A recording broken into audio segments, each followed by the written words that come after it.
just wanted to give the sixth requirement for the E2 visa. For those that are not familiar with the E2 visa, it is a way for foreign entrepreneurs of about 80 or so countries to live legally in the United States. There's a few different options. You can either do it through business acquisition.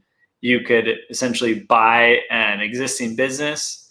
You could start up a business, or you could go the franchise route. At Visa Franchise, we focus on the franchise option. However, through our sister company, Vetted Biz, we also support those that are looking for business acquisitions, where there's over 2,000 businesses for sale throughout the United States. So a little bit about the sixth requirement. The business needs to have significant earnings. It needs to have enough money for your family to live off of and more. Essentially, the government's not looking for you to just invest in a real estate project that gives you a very small return and has no employment. So essentially, they're going to want to make sure that it's producing good income. So if it's a business acquisition, that there is already solid income. You know, if you're living in rural Florida, probably $40,000 is sufficient. However, if you're living right in Miami, Los Angeles, San Francisco, a little higher cost area, probably 60, 70,000 plus.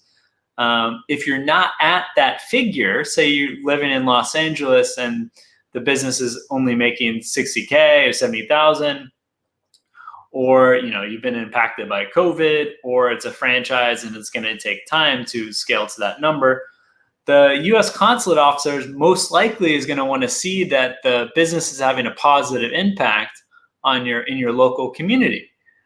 So we've seen businesses get approved and renewals for income of as little as $20,000. However, there are 6 American citizens that are working at the business, and it's making a significant economic impact to the local community and the U.S. economy at a large. So, that significant local impact with workers being employed, and then money going to U.S. suppliers, and it goes essentially, buy American, hire American. The executive order from the Trump administration is definitely still something that the adjudicators are going off of. So to the extent that you can show that you're hiring American and that this business, the livelihood of those Americans is dependent on your business, the consular officer is going to largely be accommodating if the net income figure is not as high. And obviously depends on the type of business as well. And it's really important for you to consult with your U.S. licensed immigration attorney and to get market color from them to see, how specific consulates and embassies are adjudicating different types of businesses. I hope you found this video helpful. As just a quick summary, you got to either be making a good amount of money. So in a city like Miami, Los Angeles, San Diego, Austin, Texas, Houston, 50, 60, 70,000 or more.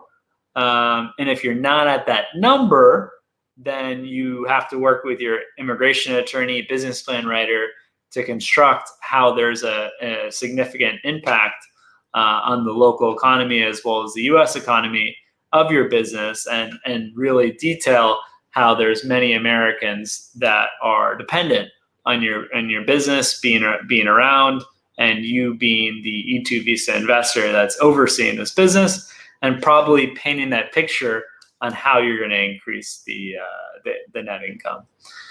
Thanks again. If you like this video, like it on YouTube, Facebook, LinkedIn, share it with your friends, follow us on LinkedIn, follow us on YouTube, and I hope